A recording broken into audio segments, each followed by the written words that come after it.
आप सब जानते हैं कि आम आदमी पार्टी देश की अब तक के इतिहास से सबसे तेजी से बढ़ती हुई युवा पार्टी है। दिल्ली और पंजाब में हमारी सरकार है। पूरे देश में अरविंद केजरीवाल जी को देशवासी प्यार करते हैं, एक रोल मॉडल की तरह देखते हैं और वो चाहते हैं कि अरविंद केजरीवाल जी की सोच और आम आदमी पार्टी भारत के विभिन्न प्रदेशों तक पहुंचे। गुजरात और हिमाचल में चुनाव ऐलान हो चुके हैं और भाजपा की हर कोशिश है, पिछले कई महीनों से यह कोशिश है कि आम आदमी पार्टी के लीडर्स को कैंपेनिंग करने पर से रोका जा सके। हमारे हिमाचल के पूर्व प्रभारी माननीय दिल्ली के मंत्री श्री सत्येंद्र जैन जी, वो शख्स जिन्होंने दुनिया को, जिनके कंसेप्ट को अमेरिका ने भी स्टडी किया, वो शख्स जिसने दुनिया को मोहल्ला क्लिनिक का कंसेप्ट दिया, वो शख्स जिसको हिमाचल की जनता प्यार करने लगी थी, उनको डरकर श्री सत्येंद्र जैन जी को झूठे केस में जेल में बंद रखा हुआ। उनमें से 2 केसों में उनके खिलाफ सबूत नहीं आए, हर तारीख पर भाग जाते हैं। और अब क्योंकि दिल्ली के माननीय उप मुख्यमंत्री, भारत के सर्वश्रेष्ठ शिक्षा मंत्री मनीष सिसोदिया जी, उनको भी हिमाचल की जनता बहुत प्यार करने लगी थी। वो हर 2 हफ्ते में हफ्ते बाद हिमाचल और गुजरात प्रचार के लिए आ रहे थे। उससे बौखलाकर भारतीय जनता पार्टी ने अपनी केंद्रीय एजेंसियों के द्वारा सबसे पहले मनीष सिसोदिया जी के घर पर रेड मारी। 10 घंटे वो रेड चली, सुबह से लेकर रात हो गई और मिला कुछ भी नहीं। उनके बैंक लॉकर्स खंगाले गए, वहां से भी कुछ नहीं मिला। उनके पैतृक गांव जाकर जांच की गई, वहां भी कुछ नहीं मिला। उसके बावजूद बार बार जो कथित एक्साइज पॉलिसी घोटाला, जो हकीकत में है ही नहीं, आज तक इस देश में यह एक पहला घोटाला बनाया गया है जिसमें स्टेट के रेवेन्यू बढ़ रहा था। पहला घोटाला। आज तक जितने घोटाले हुए हैं उसमें स्टेट का लॉस होता है।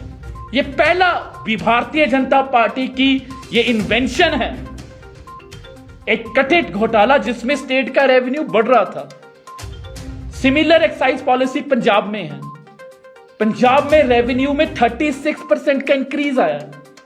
जिस पॉलिसी से स्टेट का रेवेन्यू बढ़ता हो, एक आम आदमी की नजर से उसमें कभी भी कोई घोटाला नहीं हो सकता। पर मंसूबा क्या है कि मनीष सिसोदिया जी को रोकना है। क्यों? ताकि वो हिमाचल ना आ सकें, ताकि वो गुजरात ना जा सकें, क्योंकि भारतीय जनता पार्टी बौखला चुकी है और ये एक दूसरे के साथी हैं। आज तक हिमाचल में हर 5 साल बाद परिवर्तन होता है। हर 5 साल पर जिसकी सरकार रही होती है उसके ऊपर भ्रष्टाचार का दोष लगाया जाता है, पर कभी भी हिमाचल में कोई कार्रवाई नहीं हुई विजिलेंस की, कभी भी। आज भी भाजपा के कई ऐसे मंत्री हैं जिनके भ्रष्टाचार का शोर पूरे देश और विश्व में है। भर्ती घोटाले, सिंचाई घोटाले, बहुत सारे। घबराई हुई है भाजपा। भाजपा में अंतर कलह चल रहा है कि अपने दागी, अपने भ्रष्ट मंत्रियों को टिकट देनी है कि नहीं देनी। वरना जो पार्टी 50 सीटों का दावा करती है उसकी आज तक लिस्ट नहीं आ सकी और अभी भी नहीं आएगी। यही हाल कांग्रेस का है। कांग्रेस देश का डूबता हुआ राजनीतिक जहाज है।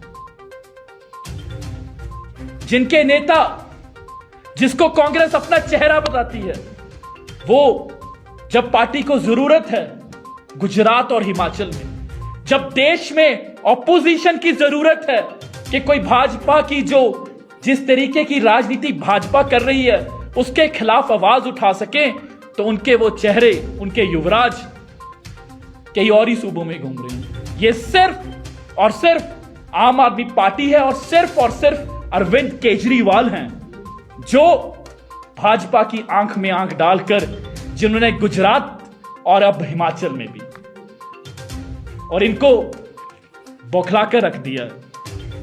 बहुत से अच्छे लोग, जब से मैं हिमाचल में आया हूं, बहुत से अच्छे लोग इन पार्टियों में भी मुझे आकर मिले।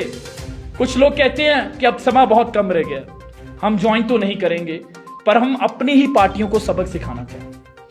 बहुत से सीनियर लोग, सीनियर पोजीशंस पर वो आकर मिले, फोन पर बात हुई, कहते बहुत अच्छा, हम इनको अपनी ही पार्टी को सबक सिखाएंगे, क्योंकि उन पार्टियों में भ्रष्टाचारी के लिए ही जगह है, ईमानदार लोगों के लिए जगह नहीं। ईमानदार लोगों की टिकट काट दी जाती है, युवाओं की टिकट काट दी जाती है। आम आदमी पार्टी पूरे दमखम से, जैसे मैंने बताया, इस चुनाव को लड़ेगी। हमारी पहली लिस्ट मोस्ट प्रोबेबली आज आ जाएगी या कल आ जाएगी। आम आदमी पार्टी युवाओं को, महिलाओं को, पूर्व सैनिकों को, पढ़े लिखे लोगों को तरजीह देगी।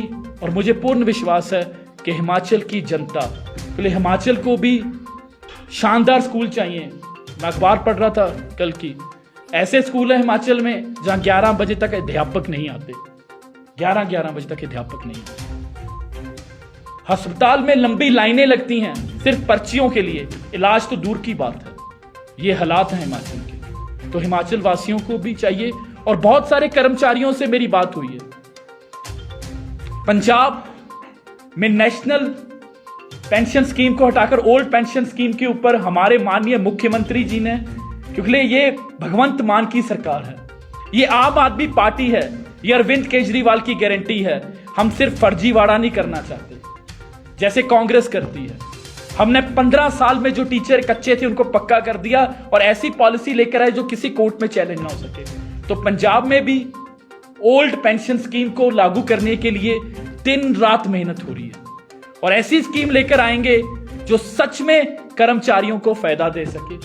और हिमाचल के बहुत सारे कर्मचारी, उनसे मेरी बात हुई, हमारे अध्यक्ष जी से बात हुई, वो इस बात से काफी खुश हैं।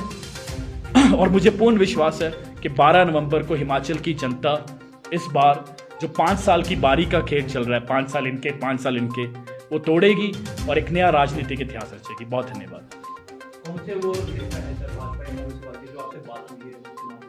एक दो दिन में आपको करते रहेंगे, रोज धमाके करेंगे। बहुत सारे ज्वाइन करने के लिए भी तैयार हैं, बहुत सारे।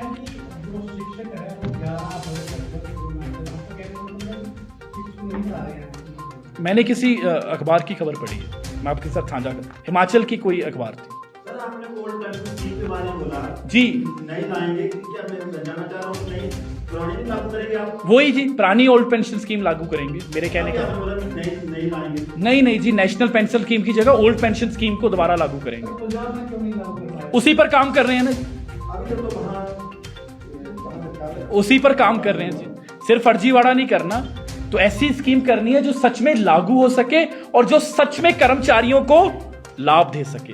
तो सीएम का चेहरा भी आप क्या आपका लिया है आपने, क्योंकि आप तो नामांकन स्टार्ट कर चुके हैं कि आपका सीएम का चेहरा कौन होगा, कौन ऐसे जो बड़े नेता आपके अपनी पार्टी की दूसरी पार्टी से आएंगे? नहीं, हिमाचल की जनता इस बार आम आदमी पार्टी की सरकार लाएगी और हिमाचल का जो हमारी पार्टी का जो मुख्यमंत्री चेहरा हो वो बेदाग, हिमाचल की आन बान शान, जो सच में हिमाचल के साथ इंसाफ कर सके, वो वक्त आने पर वो भी। Thank you. आपने कांग्रेस की शुरुआत में कहा कि सबसे फास्टेस्ट ग्रोइंग आपकी पार्टी है, टिकटें तो आप भी जारी नहीं कर पाए, कैंडिडेट नहीं मिल रहे हैं, या फिर सबसे पहले हमने 4 जारी किए भाई साहब, सबसे 4 कैंडिडेट हमारी जारी हो चुके हैं, आज भी लिस्ट आएगी। उसके बाद भी किस्तों में आएंगे, यही नहीं, अगले 1-2 दिन में मैं आपको नहीं रहे हैं, या फिर इतने ज्यादा हो गए कि छंटनी करनी पड़ रही है? नहीं, बहुत सारे कैंडिडेट्स हैं जी, संगठन बहुत बड़ा है, बहुत। यस मैम, मुझे ऐसा लगता है कि भ्रष्टाचार को लेकर आम आदमी पार्टी बात करती है, हिमाचल प्रदेश में आपने ऐसे नेता आइडेंटिफाई किए? बिल्कुल, बहुत सारे लोग हैं। मैं अगले आने वाले दिनों में, क्योंकि मैं हरजोत में जब भी कोई बात करता तो मैं बिना कागजों से बात नहीं करना चाहता, तो मैं आपके सामने कागज लेकर आऊंगा। और दूसरा आपने जो बात किया, जो मुझे लगता है हिमाचल में सबसे बड़ा मुद्दा बेरोजगारी है। हिमाचल का युवा आज देखता है कि कोई भी सरकारी नौकरी के लिए हिमाचल प्रदेश वो प्रदेश रहा है जो अपनी सरकारी नौकरियों के लिए जाना जाता है, पर पिछले कई सालों से इस प्रदेश में कोई भी बड़ी सरकारी नौकरी भर्ती नहीं निकली है, तो उससे युवाओं में बहुत निराशा है। हिमाचल प्रदेश में थर्ड फ्रंट को खड़ा करना हिमाचल के लोग कह रहे हैं ये इम्पॉसिबल है। आम आदमी पार्टी की क्या स्ट्रेटजी है जिस तरह हिमाचल के लोगों ने आम आदमी पार्टी को पूरी तरह मुझे ये लगता है जी, ये बात पंजाब में भी लागू होती थी और भी बहुत जगह, गुजरात में भी ये बात कही जाती है। जब आप सच्चे मन से लोगों के पास जाते हो अपना एजेंडा लेकर, डेमोक्रेसी में जनता मालिक है, हमें आपको अपना एजेंडा लेकर जाना है। हमारे जब कैंडिडेट्स आएंगे, जब वो लोगों में जाएंगे, और बहुत सारे अच्छे कैंडिडेट्स, यानी कई जगह ऐसे हैं जिसमें ऐसी सीटें हमारे पास जिसमें 4-4 बहुत शानदार कैंडिडेट हैं, तो मुझे लगता है जब वो मैदान में उतरेंगे तो जनता जरूर उनका साथ देगी। दिल्ली के मुख्यमंत्री, उप मुख्यमंत्री, पंजाब के मुख्यमंत्री लगातार हिमाचल के दौरे कर रहे थे चुनाव घोषित होने से पहले। अभी भी आएंगे। चुनाव भी घोषित हो चुके हैं। एक बारी नामांकन का सिलसिला पूरा हो जाए तो हमारी केंद्रीय लीडरशिप, हमारी पंजाब की लीडरशिप और हरियाणा की लीडरशिप, सब लोग मिलकर लगेंगे। आपकी पूरी लिस्ट कब तक? आज कितने लोगों की लिस्ट जारी, कब तक जारी होगी सर? कल तक सारे कैंडिडेट्स अनाउंस हो जाएंगे।